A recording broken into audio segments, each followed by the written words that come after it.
के सारी हवे कुंवारी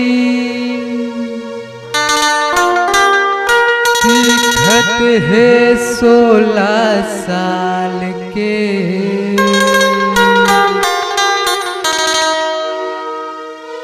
आना आना वो समधिन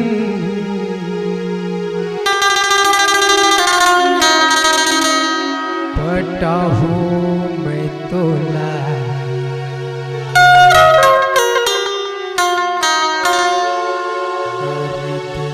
धज गोरी गाल के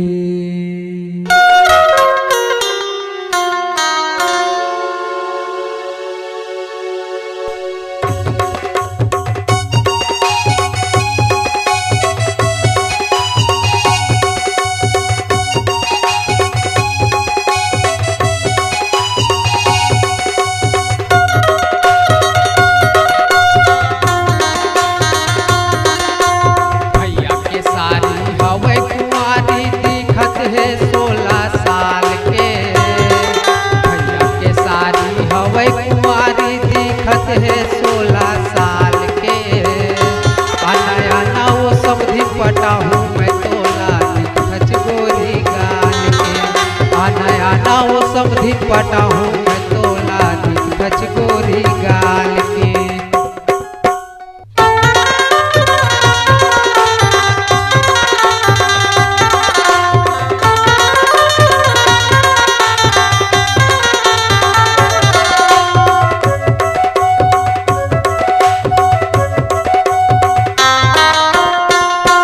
तोहू हव सनान वो महू हव जवान बन जाते मोर घर वाली लेके आहूँ बराती तोहू हव सनान वो महू हव जवान बन जाते मोर घर वाली लेके आहूँ बराती बन जाते मोर घर वाली लेके आहूँ बराती सात भावर तो संग पर आके सात भावर तो संग पर आके भौजी के देरानी बनाहू आना आना वो समधिन पटा हूँ मैं तोला दिख धज गोरी गाल के आना आना वो समधिन पटा हूँ मैं तोला दिख धज गोरी गाल के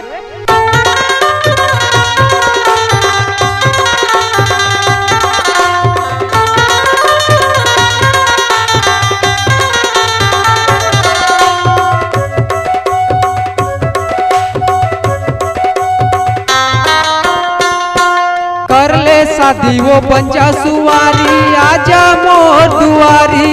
मांग में सिंदूर तोर सजाते हूँ साथ भंवर घुमा के कर ले शादी वो पंचा सुवारी आजा मोर दुआरी मांग में सिंदूर तोर सजाते हूँ साथ भंवर घुमा के मांग में सिंदूर तोर सजाते हूँ साथ भंवर घुमा के हावा मैं हाथो जहुरिया हावा मैं हाथो जहुरिया चन्ना लागिन पत्रा धराली आना आना वो समधिन पटा हूँ मैं तोला दिख धज गोरी गाल के आना आना वो समधिन पटा हूँ मैं तोला दिख धज गोरी गाल के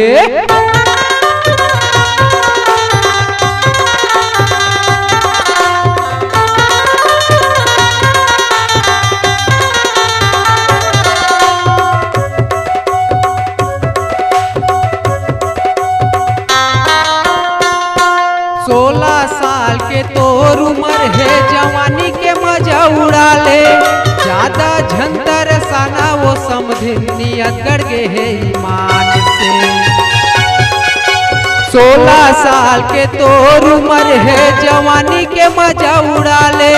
ज्यादा झंतर साना वो समधिन नियत गड़ गे है ईमान से ज्यादा झंतर साना वो समधिन नियत गड़ गे है ईमान से के शादी में देखे रहे मैं भैया के शादी में देखे रहे मैं तोला नान पान के आना आना वो समधी पटा हूँ मैं तोला दिख धच गोरी गाल के। आना आना वो समधिन पटाहूँ मैं तोला दिख धच गोरी गाल के। भैया के सारी हवै कुंवारी दिखत है 16 साल के। भैया के सारी हवै कुंवारी दिखत है 16 साल के।